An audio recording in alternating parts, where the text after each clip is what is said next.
नमस्कार, India news देख रहे हैं आप। आपके साथ मैं अभिषेक पांडे और इस बुलेटिन में हम बात करेंगे टीटीपी के कहर को लेकर। पाकिस्तान में हालात लगातार बिगड़ते चले जा रहे हैं।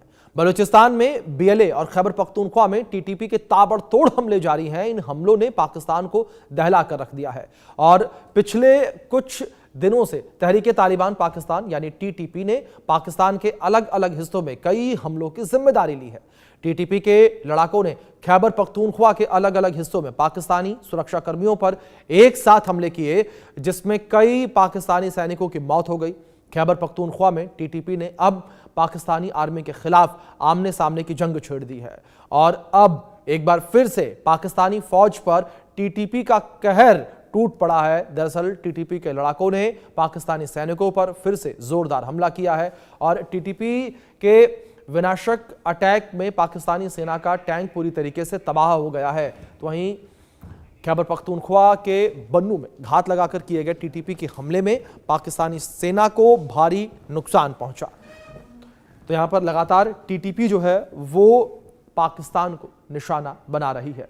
लगातार टीटीपी का हमला जो है वो पाकिस्तानी सेना के ऊपर जारी है और पाकिस्तानी सेना जो है वो टीटीपी के आतंक का दंश झेल रही है। और लगातार बड़ी बात यहां पर यह भी है कि जो पाकिस्तानी आर्मी तमाम दावे करती है, तमाम गीदड़ भपकियां देती है, वो टीटीपी के सामने घुटने टेकती हुई नजर आ रही है।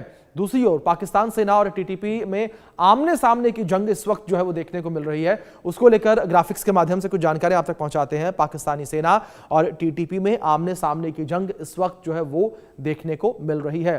टीटीपी ने पाकिस्तानी सैनिकों की कमर तोड़कर रख दी है। पाकिस्तानी सैनिक जो है वो दुआ मांग रहे हैं।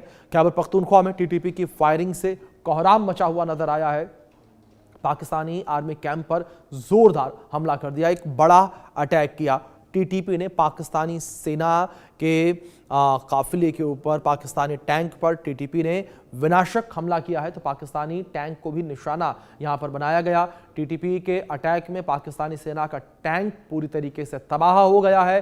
खैबर पख्तूनख्वा के यहां चित्राल में टीटीपी का यह हमला देखने को मिला। पाकिस्तानी सेना के काफिले पर घात लगाकर हमला जो है यह किया गया है, यानी कि टीटीपी के हमले लगातार जारी हैं। टीटीपी के हमलों में मुनीर आर्मी को भारी नुकसान पहुंचा है। मुनीर आर्मी को एक बड़ा नुकसान उठाना पड़ा। पाकिस्तानी सेना और टीटीपी में आमने सामने की जंग इस वक्त लगातार जो है वो देखने को मिल रही है और यहाँ टीटीपी ने पाकिस्तानी सैनिकों की कमर पूरी तरीके से तोड़कर रख दी है और पाकिस्तानी सेना जो है वो इस वक्त हाथ जोड़कर यहां सीधे तौर पर कह सकते हैं कि दुआएं मांग रही है कि टीटीपी उन्हें बख्श दे, क्योंकि टीटीपी जिस तरीके से इस वक्त हमले कर रही है, इस हमलों से साफ तौर पर यही लग रहा है कि टीटीपी पाकिस्तानी आर्मी को बख्शना नहीं चाहती है और लगातार अपने हमलों को टीटीपी और तेज कर रही है और हर नए दिन के साथ एक नए हमले को लेकर जानकारी जो है वो सामने आती है कि टीटीपी ने एक नया हमला जो है वो पाकिस्तानी सेना के ऊपर कर दिया है।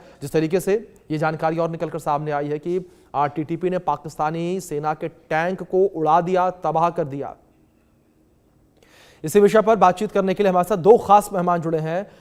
उनका परिचय मैं आपसे करवा दूं। हमारे साथ रिटायर्ड कर्नल वीके साही जी जुड़े हैं रक्षा विशेषज्ञ के तौर पर और हमारे साथ निपुण आलम बयान जी जुड़े हैं, विदेश मामलों के जानकार हैं।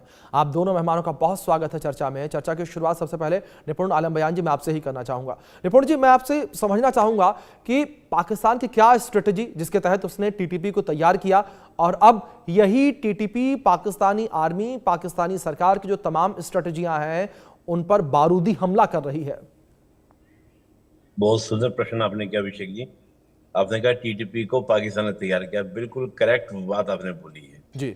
होता क्या है, 1978 में अफगानिस्तान के अंदर एक गवर्नमेंट आती है, पीडीपीए की गवर्नमेंट जी, जो एक कम्युनिस्ट गवर्नमेंट थी अफगानिस्तान के अंदर। उस कम्युनिस्ट गवर्नमेंट के हाथ पैर उखड़ने लगे क्योंकि अमेरिका और पाकिस्तान को बात रास नहीं आई। तो 1979 में रशिया की जो रेड आर्मी है वो वहां पर एंट्री करती है। उस एंट्री करने के बाद मुझे अच्छे से याद है कि 1979 की बात है, पाकिस्तान के उस समय के विदेश मंत्री एक हाथ में कुरान और एक हाथ में 47 लेकर अफगानिस्तान और पाकिस्तान